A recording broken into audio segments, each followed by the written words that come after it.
ഇന്നുണ്ടെങ്കിൽ latest ആയിട്ട് ഇതേ കണക്ക് സോഷ്യൽ മീഡിയ അടുത്തൊക്കെ ആൾക്കാരുടെ അടുത്തൊക്കെ പറയുന്നുണ്ടായിരുന്നു രേണു സുധി തന്നെ ഉണ്ടെങ്കിൽ ഒരുപാട് പേര് ഭയങ്കര മോശമുള്ള രീതിയിലൊക്കെ ഉണ്ടെങ്കിൽ ഭയങ്കരമായിട്ട് ചിത്രീകരിക്കുന്നുണ്ട്.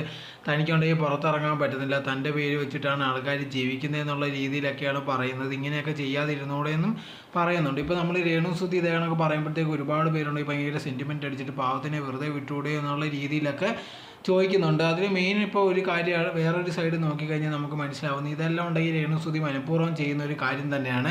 ഇപ്പോൾ ഇതിനകത്തുള്ള ഭയങ്കരമുള്ള ആൽബത്തിലൊക്കെ അഭിനയിച്ച് അതൊരു നെഗറ്റീവായിട്ട് വരുമെന്ന് മനഃപൂർവ്വം തനിക്ക് അറിയാം. എന്നിട്ടും ഉണ്ടെങ്കിൽ ഇതിനകത്തുള്ള ആൽബത്തിലൊക്കെ അഭിനയിച്ചിട്ട് അത് കഴിഞ്ഞതിന് ശേഷം കൊണ്ട് ആൾക്കാർ ഇതിനെപ്പറ്റി പറയുമ്പോഴത്തേക്ക് അത് വന്നിട്ട് ഭയങ്കര പ്രശ്നമാക്കുന്ന അത്ര ശരിയായിട്ടുള്ള കാര്യമല്ല.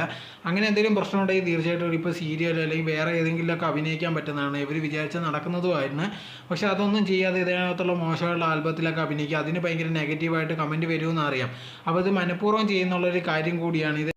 ഇവർ വിചാരിച്ച് കഴിഞ്ഞാൽ തീർച്ചയായിട്ടും ഉണ്ടെങ്കിൽ വേറെ ഒരുപാടുണ്ടെങ്കിൽ സീരിയൽ അല്ലെങ്കിൽ വേറെ ഏതെങ്കിലും ഷോയിലൊക്കെ കിട്ടുന്നതായിരിക്കും. അതൊന്നും വേണ്ടാന്ന് വെച്ചിട്ട് ഇത് ഇങ്ങനെ നിൽക്കുന്നത് ഭയങ്കരമായിട്ട് നെഗറ്റീവായിട്ടുള്ള കമൻറ്റ്സ് കിട്ടിയിട്ട് അല്ലെങ്കിൽ നെഗറ്റീവ് വെച്ചിട്ട് ഭയങ്കര ഫേമസ് ആവാൻ വേണ്ടി ശ്രമിക്കുന്ന ഒരു കാര്യമാണ്, അതല്ലാതെ വേറെ ഒന്നുമില്ല. എന്നിട്ട് ആൾക്കാർ ഇത് കണക്ക് മീഡിയക്കാരും അല്ലെങ്കിൽ ആൾക്കാർ ഇത് കണക്ക് വന്ന് ചോദിക്കുമ്പോൾ തന്നെ വെറുതെ വേണം തന്നെ ഉപദ്രവിക്കുന്നുള്ള രീതിയിൽ പറയുന്നതാണ് കണ്ടുകൊണ്ടിരിക്കുന്നത്.